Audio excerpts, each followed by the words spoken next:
Yang sering kemarin bahasa Indonesia kan tujuannya bukan juga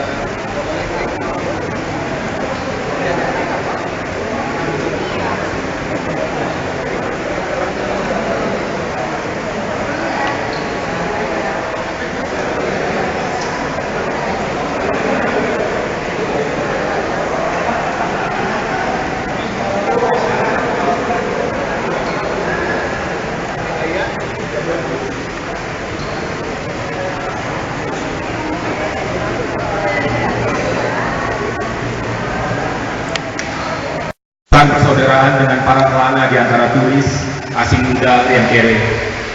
Dengan mereka, dia bergaul akrab dan berbincang dalam bahasa Inggris. Bali, baginya asing. Penuh orang asing, tempat bergaulnya juga bahasa asing dan bukan saja bahasa Inggris. Ada bahasa lain. Bahasa yang dihadirkan Bali merupakan sebuah pustaka atau aksara kerajaan Pulau Parahewan. Pasal sebut katulistiwa mengisi tulang laut purba dalam lempeng karang sebuah kapal karang. Keberadaannya di Bali membawanya dari pengasingan paksa atas nama suku pribadi ke sungai pengasingan diri di Babylon. Yang dialaminya di Bali meningkat pengalaman eksistensial manusia yang hidup dalam dunia sekaligus mendapat suntikan dari harapan akan keabadian seperti yang disyaratkan mengenai diri sendiri, mengenai kehidupan kita pada ketika membayangkan kata Pak Arjuna untuk persoalan Mada Krishna yang memiliki manusia yang dekat pada keadaan bumi, tapi sekaligus juga persembahan Mada Hingga yang Mahendra yang membentang keturunan Cakrawala Abadian. Bali pada tahun 1976 menjadi lokus yang menunjukkan bahwa what might have been and what has been point to one end, which is always present.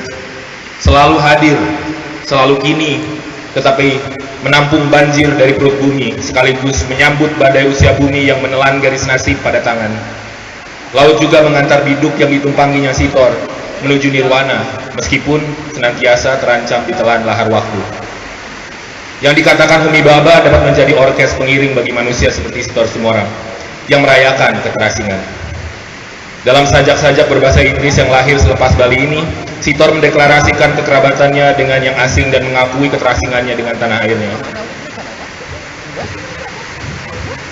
I am the hippies, the Afro wig at home, while homeless. Baba menegaskan bahwa kesusastraan dan kesenian membuka ruang baru dalam kehidupan manusia yang jenuh dengan makna dan jargon, dari beban sejarah dan himpitan geopolitik sedemikian sehingga ada peluang menghuni lahan yang senantiasa kini dan di sini. Kata Baba, kekinian yang hadir dalam proses estetis bukan merupakan jelangan tersedental, melainkan sebuah momen transit, sebuah bentuk temporalitas yang terbuka bagi disjungsi dan diskontinuitas, dan memandang proses historis terlibat bagai kesenian dalam negosiasi memberi kerangka dan memberi nama bagi realitas sosial, bukan sebagai sesuatu yang terkandung di dalam atau di luar realitas, melainkan tempat menarik atau menoreh garis kebermanaan di antara keduanya. Dalam ranah ambang antar puisi dan hiruk-pikuk mencari nafkah dan berebut kekuasaan, ada keterasingan yang memungkinkan manusia memejamkan mata sejenak untuk sekedar ada dan menikmati keberadaannya itu. Kata Baba, dalam kegalauan the unhomely, keterasingan, ada dunia lain yang mengejawantah. Dunia ini bukan terkait dengan pengasingan yang dipaksakan dalam akomodasi sosial atau migrasi historis atau relokasi kultural. The unhomely, katanya, merupakan kejutan akan pengenalan kembali dunia luas di kampung halaman di dunia luas. Sajak Sitor tentang Bali itu dengan demikian mencerminkan yang dikatakan Baba sebagai masalah kebudayaan yang senantiasa dalam ranah the beyond, yang melampaui dan sudah lampau tetapi masih ada, yang bukan sebuah cakrawala baru, bukan pula upaya meninggalkan masa lalu, melainkan tindakan yang menemukan diri kita dalam sebuah momen singgah, tempat, ruang, dan waktu berpapasan, sehingga menghasilkan bentuk perbedaan dan identitas kompleks, lampau dan kini, di dalam dan di luar, inklusi dan eksklusi, Karena dalam The Beyond ada disorientasi, sebuah gangguan atas arah sehingga memicu gerakan eksploratif dan resah. Menulis 5 sajak dalam perjalanan dalam keadaan yang katanya tidak sepenuhnya sadar. Sitor memperagakan perkataan T.S. Eliot yang juga sepanjang kepenyairannya berkelana dari pedalaman pedesaan di Amerika ke Inggris yang dikiranya kampung halaman. Time past and time future allow but little consciousness. To be conscious is to be in time. Bagi seorang penyair, seorang pemikir, seorang manusia seperti Sitor Sumorang, pengasingan bisa menjadi berkah. Kesusastraan dan kesenian menjadi jendela yang memungkinkan manusia libur sementara dari kewajiban berpijak pada sejarah dan geografi. Dalam sebuah sajak, kita dapat hidup tanpa waktu, selalu dalam kini, selalu di sini, karena sebagaimana yang dinyatakan Sitor dalam sebuah artikel dalam Mimbar Indonesia tahun 1960, kesenian sebagai kreatif prinsip, sebagai penjelmaan kebebasan asasi, tidaklah ditentukan oleh peraturan. Estetika, jika sebagai peraturan, adalah alat penindas kreatif prinsip, alat dari barbari. Seperti penyair lain yang menggunakan kebebasan, Walt Whitman, Allen Ginsberg, dan lain-lain hippies yang menjadi saudaranya, Sitor menghindar dari membuat pernyataan yang mewajibkan makna. Alih-alih ia meramaikan sajak-sajak yang ditulisnya dalam perjalanan kembali ke waktu dan kesadaran itu dengan frase-frase nominal yang menyajikan kenyataan mentah apa adanya, tanpa penilaian. Ecce homo, dengan segala kerentanan sekaligus keagungannya. Kelima sajak yang ditulis dalam bahasa Inggris tersebut menjalankan pula anjuran dramawan Prancis Anthony Artaud pada tahun 1938 yang khawatir akan runtuhnya kehidupan yang berakar pada kesenjangan antara benda dan kata, antara benda dan gagasan dan tanda-tanda yang menjadi representasinya. Kita, kata Artaud, kehilangan diri kita dalam pemikiran kita dan tentang bentuk kehidupan sebagaimana kita hayalkan, bukannya digerakkan oleh dayanya. Sehingga lahirlah gagasan kita yang membatu tentang kebudayaan, tanpa bayangan, tanpa tempat. Kemanapun ia memandang, jiwa kita senantiasa berhadapan dengan kehampaan, betapapun ruang itu penuh. Seperti Sitor, Artaud melirik ke Bali. Di sana ia melihat pertanda bahwa kehidupan masih tumbuh liar dalam yang disebutnya sebagai teater murni. Tempat kehidupan masih merangkul keajaiban yang ditempa batu api yang turun dari langit. Sepertinya pada tahun 1976 pun Sitor sudah tahu bahwa sia-sia berupaya mempertahankan kenangan, menjaga ingatan dalam menghadapi prospek hidup dalam pengalaman steril. Kepada Bali yang melambaikan tangan seraya bersenandung, cherishing your memory that keeps me sane amidst the splendor of my future in Megalopolis, I sing. Out of the cage of matter gulping an image you left in my void, I sing. Bangunan-bangunan dingin yang ditegakkan atas nama peradaban, pembangunan, dan kemajuan menjadi kerangkeng bagi jiwa-jiwa yang hampa. Citra dan kesan yang tertoreh dalam benaknya mengisi kekosongan itu dan menjadi bahan bakar baginya untuk melantunkan kidung.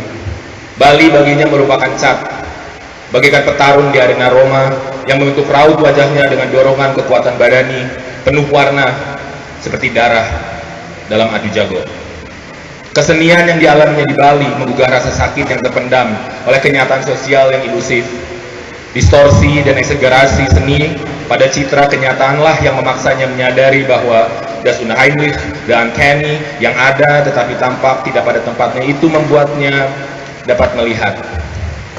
Sitor merasa ia telah mengecewakan impiannya dan karena itu ia pun telah mengecewakan dunia, katanya. Bukan karena banyaknya perjuangan yang gagal, melainkan justru walaupun sudah begitu banyak kemenangan dalam adu bertahan, tetap saja kemenangan menempatkan kita pada keajegan yang menyebabkan kita gagal melihat dan melampaui udara yang kita hirup menuju keindahan liar pengemis rohani yang menghuni belantara kehidupan.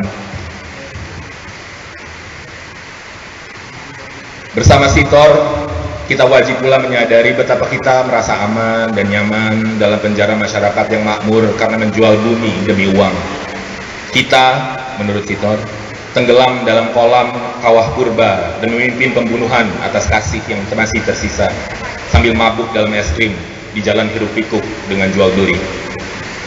Sitor mungkin harus berkunjung kembali ke Bali dan melihat bahwa Bali pun telah menjadi the steely megalopolis yang dikeluhkannya itu.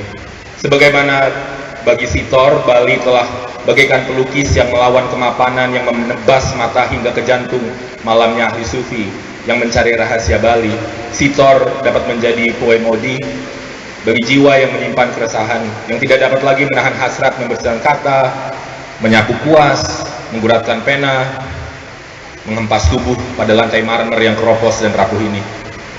Pada gilirannya, kita semua dapat mengambil peran sebagai humanite modi bagi sesama. Sebagai penyair, Sitor tidak berpretensi bahwa ia memegang rahasia kebenaran.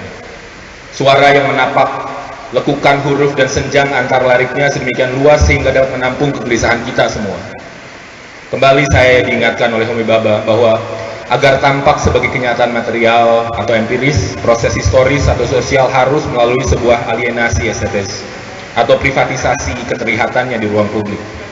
Wacana sosial dengan demikian menemukan wahana representasinya dalam semacam ketidaksadaran yang mengaburkan kehadiran makna, menggelapkan peristiwa publik dengan keremangan yang unhomely.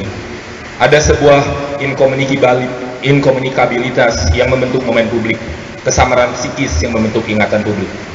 Dengan demikian, keterasingan Sitor dulu adalah keterasingan kita di sini, sekarang.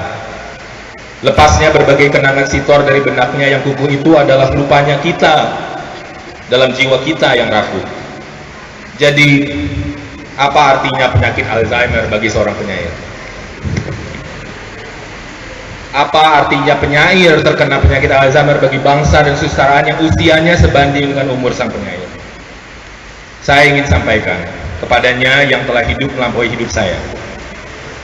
Shall I, old man, take pity as time passes through the pores of your mind, leaving nothing but the present always?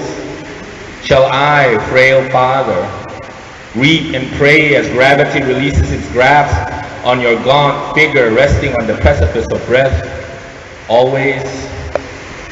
I know you, but from the sparse words laying on silent pages, but in between the curves of P's and Q's, among the crevices of punctuation and vague voice, a vague voice speaks to me as if from a mirror.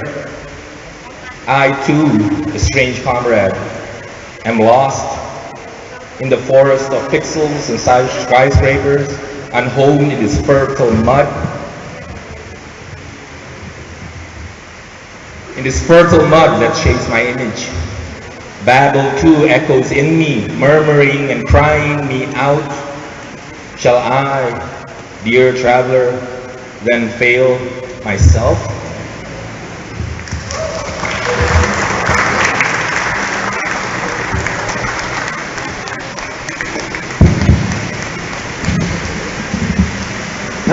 Teranglah, seorang sastrawan yang baik, seorang penyair yang baik adalah yang memberikan ilham lebih banyak daripada ilham yang diterima